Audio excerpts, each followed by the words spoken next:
This is class 10 physics chapter 12 electricity. Question number 18. Explain the following.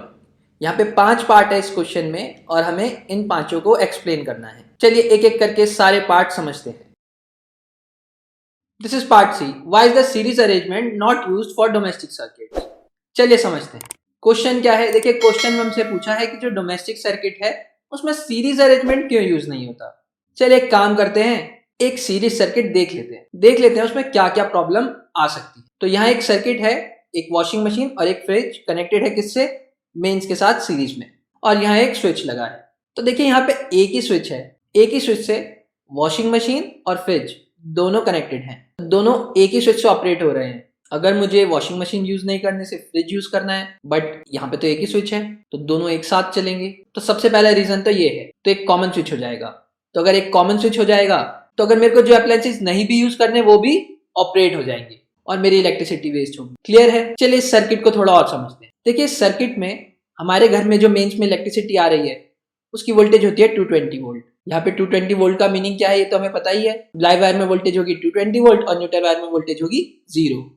और live wire और neutral wire के बीच का जो पोटेंशियल डिफरेंस है वो इक्वल होगा 220 वोल्ट के. यानी कि मेंस की जो वोल्टेज है वो है 220 वोल्ट. देखिए सीरीज कनेक्शन है तो हमें पता है सीरीज में वोल्टेज डिवाइड हो जाती है. तो यहाँ पे फ्रिज और वॉशिंग मशीन के अक्रॉस पोटेंशियल डिफरेंस 220 वोल्ट का डिवाइड हो जाएगा अकॉर्डिंग टू देयर रेजिस्टेंस. तो यानी कि यहाँ पे आप फ्रिज और वॉशिंग मशीन में 220 वोल्ट नहीं है, यानी कि 220 वोल्टेज पे ऑपरेट नहीं कर रहे.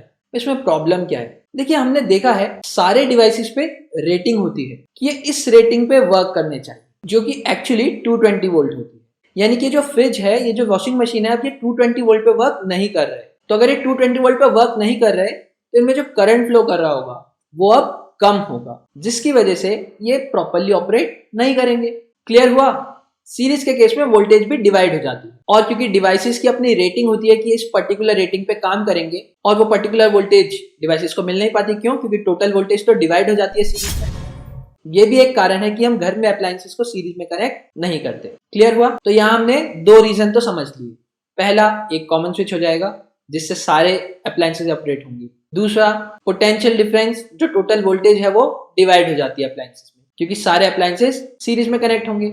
एक और चीज देखिए, अगर मेरा फ्रिज खराब हो गया तो क्या मैं वॉशिंग मशीन यूज कर पाऊंगा? नहीं.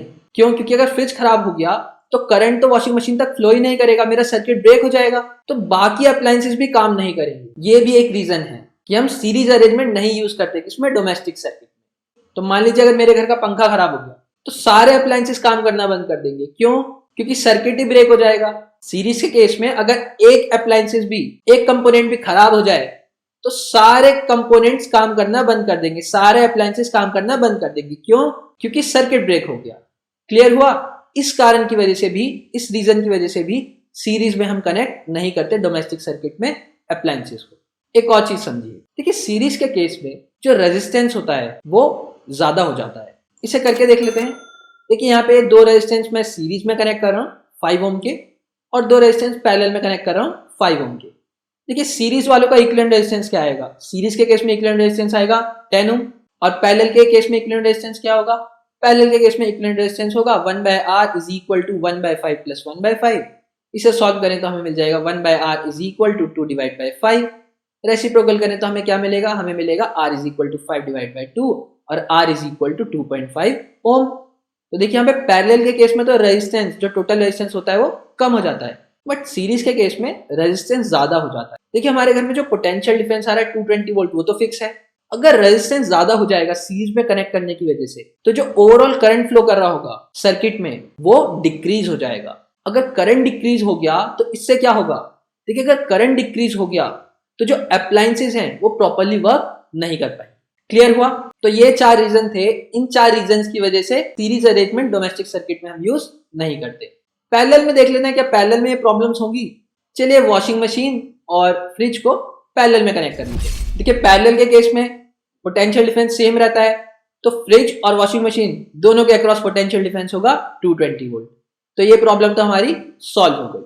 अब देखिए ये पैरेलल में कनेक्टेड है तो दोनों के लिए इंडिविजुअल स्विच लगा सकते हैं हम, तो ये प्रॉब्लम भी हमारी सॉल्व हो गई. रेजिस्टेंस वाला रीजन, पैरेलल में जो इक्विवेलेंट रेजिस्टेंस होता है वो कम होता है, तो इस केस में कंपैरेटिवली मोर करंट फ्लो करेगा. सर्किट में टोटल जो करंट फ्लो कर रहा है वो ज्यादा होगा, तो सारे अप्लायंसेस प्रॉपर्ली वर्क करेंगे। और एक और प्रॉब्लम क्या थी? एक और प्रॉब्लम ये थी कि अगर एक कंपोनेंट, एक अप्लायंस खराब हो जाए सीरीज में, तो सारे अप्लायंस, सारे कंपोनेंट वर्क करना बंद कर देते। अब मान लीजिए यहाँ पे फ्रिज काम करना बंद कर गया, क्या मेरी वॉशिंग मशीन भी काम नहीं करेगी? करेगी। क्यों? कि पैरेलल में तो करंट डिवाइड हो जाता है ना। तो यहाँ पे फ्रिज में करंट फ्लो करेगा I1 और वॉशिंग मशीन में करंट फ्लो करेगा I2, तो दोनों में डिफरेंट करंट फ्लो कर रहा है। तो यहाँ पे अगर मेरा फ्रिज खराब भी हो जाए तो मेरी वॉशिंग मशीन तो काम करेगी। इसी रीजन की वजह से डोमेस्टिक सर्किट में हम पैरेलल अरेंजमेंट यूज करते हैं। क्लियर हुआ? Thank you.